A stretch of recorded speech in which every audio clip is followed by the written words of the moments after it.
All right, let's review this game.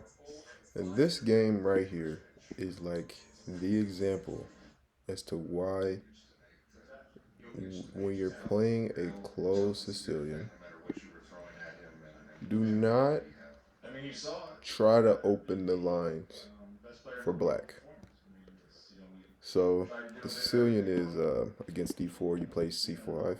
I almost said C4. It's quite the opposite in the Sicilian, to be honest. Sicilian is usually, like we're going to get into, more of a closed position. So black is really saying, come hit me with your best shot and do it, see what you can do.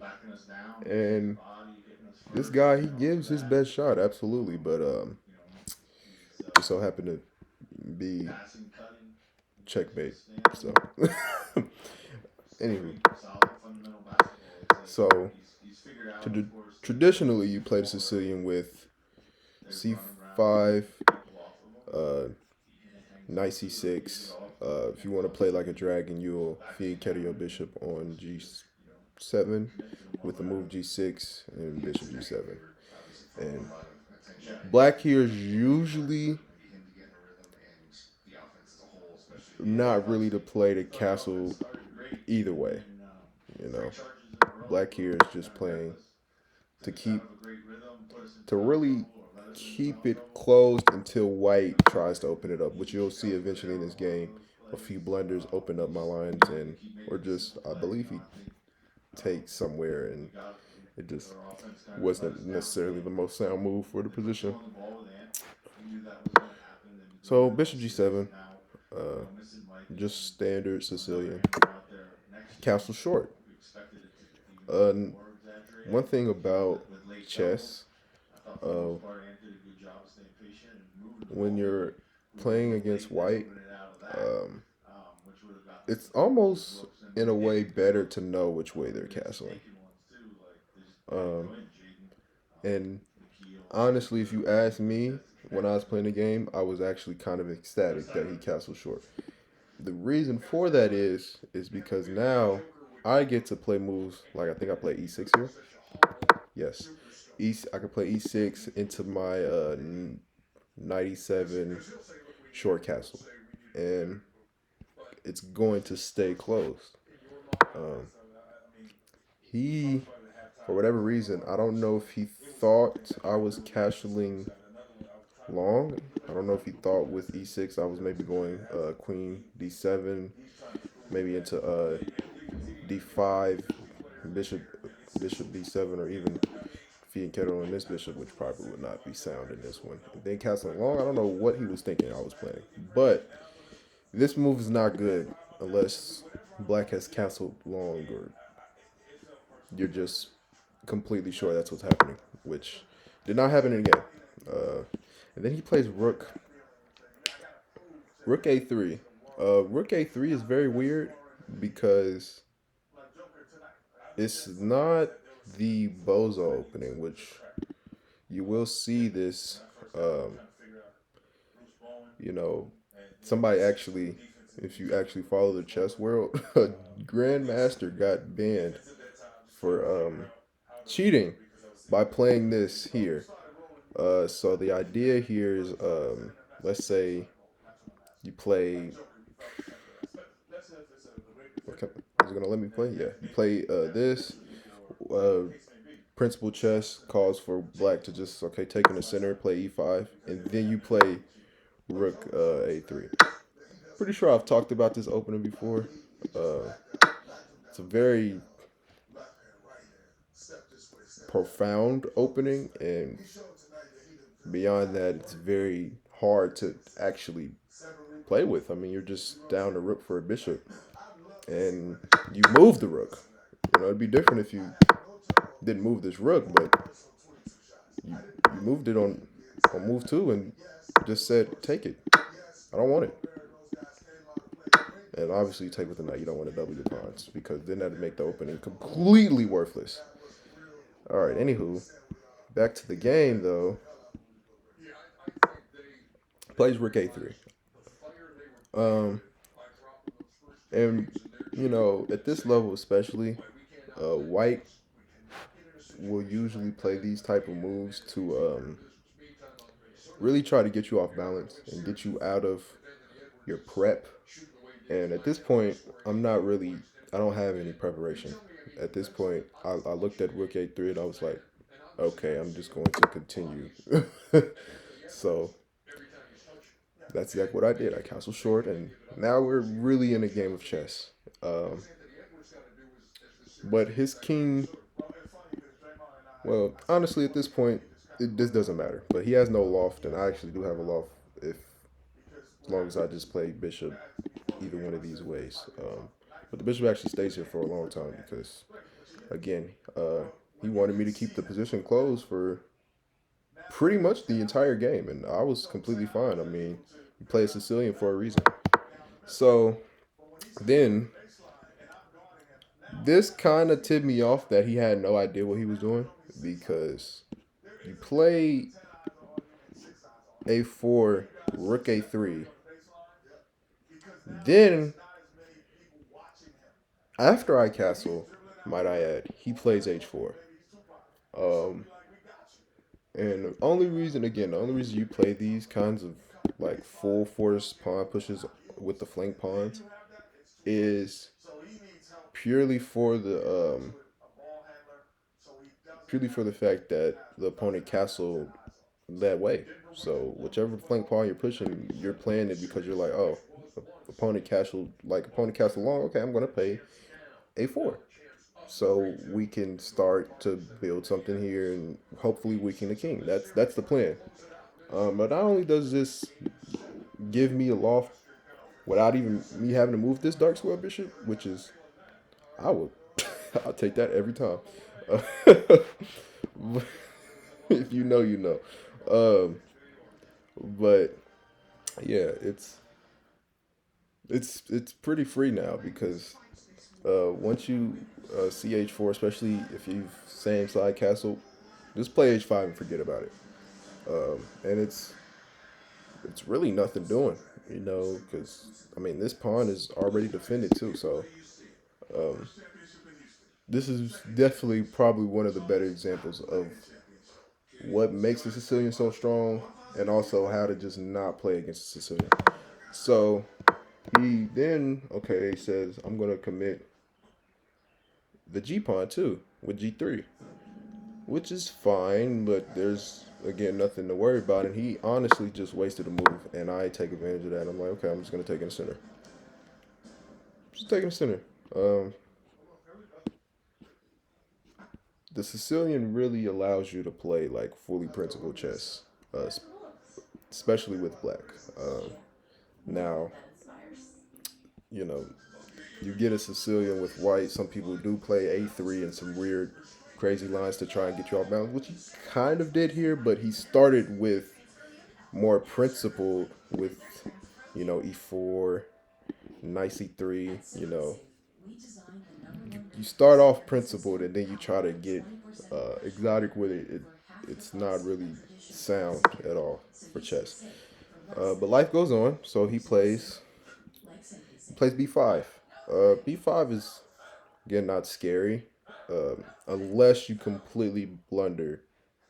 Um, actually, don't this move. I mean, there's really nothing scary about it, but the beauty of there being absolutely nothing scary about b5 is that I just go a6. Now your knight has to move, and now you've wasted another move, and it's cool and all until you realize passive and absolutely horrible bishop. Well, I mean, this diagonal is something to worry about, but not really for real. Um, I saw this too. But you're gonna see my queen is actually gonna get active, especially considering again, queen is completely shut off, and your dark square bishop is absolutely horrible, and mine is just sniping. And I mean, you can always get ready to take and double the pawns. You see here, There's you see the eval bar is already favoring black in this position, and nothing's happened. But taking here, doubling pawns, that's more of like grandmaster level stuff to get your opponent off balance, which you can do if you know how to. Sorry, if you know how to actually take advantage of it. But if not, you you won't really do much with it. So, but just keeping this diagonal is already winning enough. So now I continue my development, uh, gearing up for this because again he's not challenging me in the center. Usually with white especially, you want to be as a beginner too. You want to challenge more into the center. You don't want to commit flank pawns because then you will realize that they're not doing anything, especially against somebody who is going to play principal, which you'll get at the beginner level too. You get some people that are just trying to win at chess, but it's life, so not everybody is on that same page. Anywho, um, he takes, which is a completely fair move, um, but not really because now you've opened the lines completely. It's no hope for this king getting here. Uh, and now it for black. It's completely fine, and it's honestly more so winning because I mean there's so many places that all of my pieces are seeing now. Like the lines are just too open. So and once this bishop goes here, now your queen is completely pinned. Well, this pawn is completely pinned. So now you can't take in the center at all, really, because it's that pawn is too weak. Um, he then plays this, which obviously is attacking this. Um, could really have just, I honestly should have just played queen c7 here, because then it'd be absolutely no threat. But I played with rook d8. Or no, I did play c7. Oh, I didn't give myself enough credit for that move. Anyways, then he tries to hop in with the knight. And the beauty about playing the Sicilian, especially in a close Sicilian, you're going to get a lot of one movers that are like, okay, you're asking one piece the question, but what if I just ask that piece the question as well? And it defends said piece, which was already really defended, but now it defends it in another way. Um, so, and oh, I didn't even play that move. Well, I to give myself credit, I did in a way ask the question, but this is not really doing it. But I was getting ready because I kind of was feeling that, and it's a psychological game too when you're playing chess. Sometimes you have to, especially playing against white and playing a more closed position. You're going to have to ask yourself, okay, but does white really have an attack? Like, what move is really going to scare me here? This, not really. So I was like, okay, let's get ready to try checkmate because you can clearly see in this position that white has no attack. So let's gear up for an attack of our own. And the threat is to somehow, some way get this pawn out of here. And my plan was to go knight here, knight takes, uh, if takes, well, not knight, well, knight here. Um, Honestly, it would have been better to put the queen right here to then get this diagonal with the bishop. Um, After knight f5. Hey yo, chess.com is trolling me. Anywho, but yeah, it would have been better to have the queen on d6 so you can go bishop e5 after knight f5. So you can take the pawn with the bishop, and if takes, then you come in with the queen, and it's bad news because yeah, you got so many snipers and so many open lines in this position. It's hard for white to defend. So, but this is a fair move. However, he completely hangs the pawn and realized that the the only thing that's threatening to take now is the queen, which is going to just promptly hang a queen. But he does play this move, which was fair.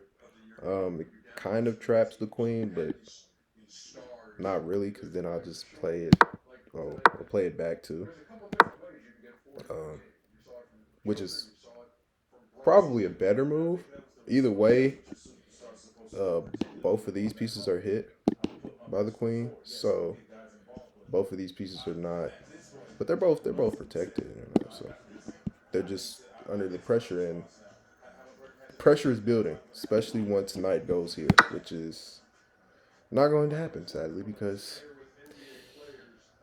he takes the pawn again, which is something that you will get with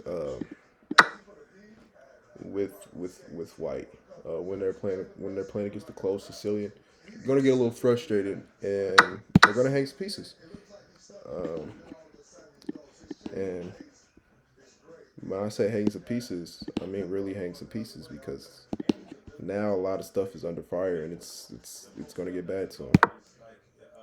And he asked the knight the question, which again is a fair move, but I was ready to get my knight over here anyway. And now I could completely just sack the knight, um, and get ready to open up my idea that I had anyway. Oh, horrible arrow drawing, sorry. Get ready to open up my idea that I had anyways. Which is exactly what happens. And now here, this is ready to fall. This is under fire. Bishop here is coming, which is just going to be mate in like a couple moves. And he doesn't spot it. He doesn't spot it. Instead, he plays this move, which was, if you want to talk about a waste of a move, this was an absolute waste of a move. Like, complete waste of a move. Um, and the reason why it's a waste of a move is you're not respecting black's attack, which it happens. You're playing as white. You get to go first. You're like, okay, I'm gonna start taking in the center, and then I'm gonna checkmate him. But you have to realize that white is developing too. So white is getting these open diagonals and getting all types of counter attacks themselves. I mean, I said white, but black is getting all of this themselves as well. So you have to realize, like, the dynamics of this position and understand that your opponent is going to want to win too. And of course, I'm ready now because I mean F3 is just completely blundering the fact that I'm about ready to checkmate you, dude. So I'm like, all right, let's do it. Let's do it. Um, Bishop E5 is literally threatening maiden one, I believe. Yes, I think any move that doesn't guard against it, which I think this would, you would lose a queen. Or well, you would, yeah. Well, no, that would lose a queen. Actually, that would lose my queen. But you would, you would be able to defend the position, is what I'm saying. So even like work here defends against it. I mean, anything defends against it. Seriously, anything. Anything. You could even move your king. Now, this is just made in three because you've just opened. You just walked your king towards this queen, and it's all bad. I think. I don't know where. Ooh, it's probably some brutal um, mating net that you can build up. Well, that it walked into, but that's besides the point because he finally hangs mate in one with this, which is just a horrible move. It is just an absolutely horrible move. You know, it has no respect for black's positional advantage, really, and tactics that are about to come under fire because Rook takes B7 just completely blunders uh, Queen H2 mate.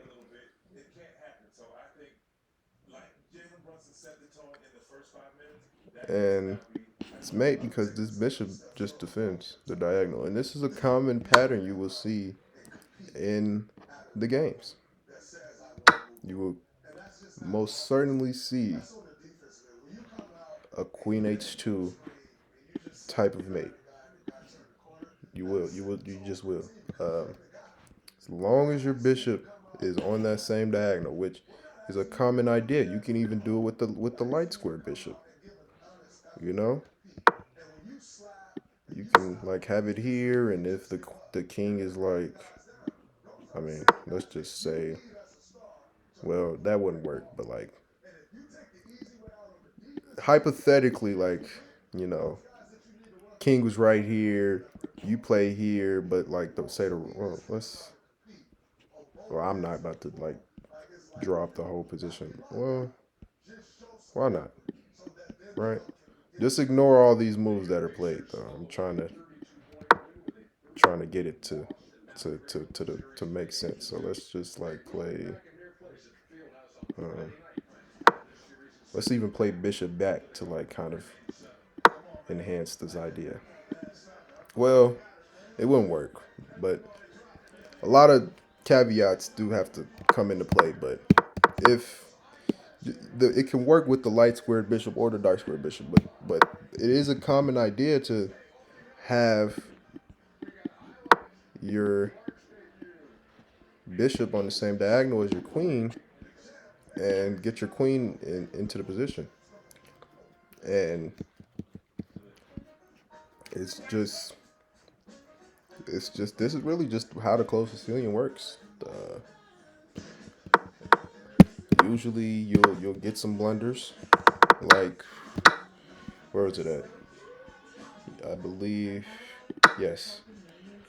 Takes on D5 was just a major blunder because not only it, even if the knight couldn't take, it's because you went hunting for this queen, which you know is fair, especially when yours is so horrible. You're like, let's you be better off just like full on like trying to force a queen trade. You know what I mean?